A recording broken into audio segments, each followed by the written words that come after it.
Школьники из Коми и Белгородской области сошлись в кулинарном поединке. Встреча на кухне прошла на базе Сыктывкарского торгово-экономического колледжа. Предварительно для гостей был проведен небольшой экскурс в Коми-кухню. Ну а после ребята удивляли судей явствами, что важно, присущими именно этим двум регионам. Задумка проекта появилась, когда нас собрали, получается, волонтеры из города Сыктывкара, предложили сделать нам проект, сказали то, что мы коллективная семья, поэтому нам сказали придумать семейный проект.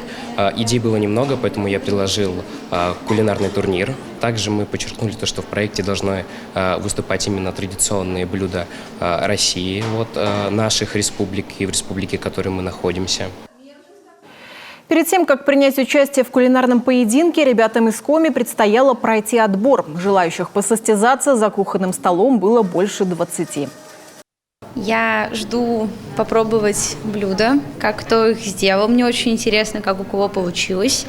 На самом деле мне без разницы, победим мы, либо выиграем. Самое главное, что мы получили очень классные эмоции. Отбирали лучших в 3 номинациях по количеству блюд. Претенденты на звание лучших кулинаров должны были приготовить салат, напиток и выпечку. Команда из Коми радовала гостей коми-шаньгами, салатом из квашеной капусты и коктейлем «Северное сияние». А белгородские ребята удивляли сладким пирогом по-белгородски, легким овощным салатом и напитком «Клубничный рай».